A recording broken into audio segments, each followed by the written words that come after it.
Hello friends, good morning.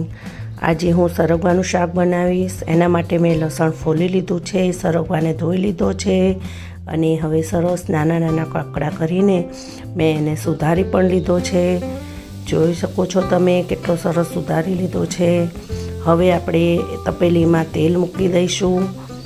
જુઓ, તેલ મૂકી દીધું છે. હવે સરસ રીતે તેલ થઈ જાય એટલે લસણ કૂટીને અંદર મૂકી દઈશું. આપણે લસણ ચડવા આવે એટલે આપણે બેસન કરીશું.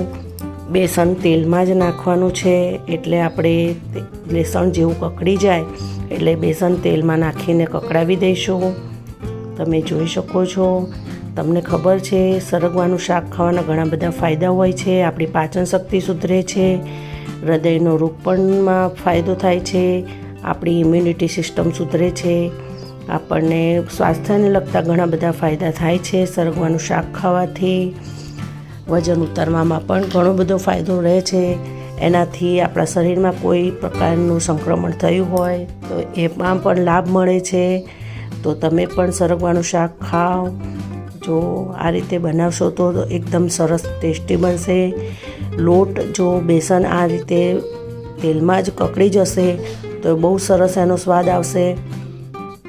પછી એની અંદર જ મસાલા નાખી દેવાના છે આપણે.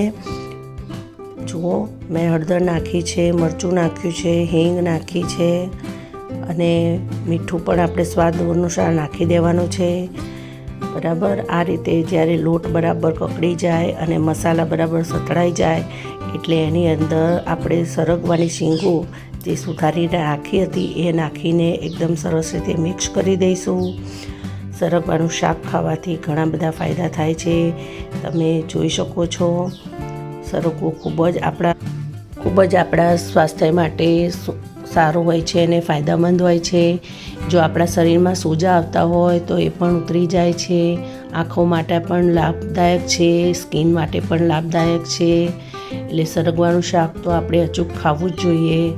અને જો તમે પણ ખાતા હોય તો ઠીક છે, ને ના ખાતા હોય તો આજે જ બજારમાં લઈ આવો સરગવાનું શાક અને ઘરે બનાવો સરગવાનું શાક.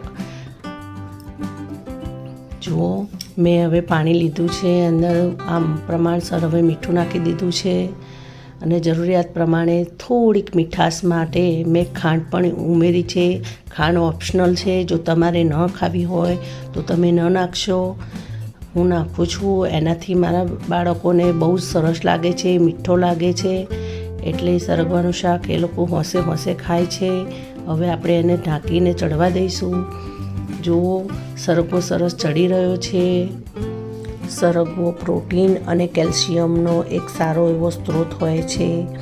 એ આપણા મગજને પણ ખૂબ જ સરસ રાખે છે. જુઓ, મેં હવે એની અંદર દહીં પણ એડ કરી દીધું છે.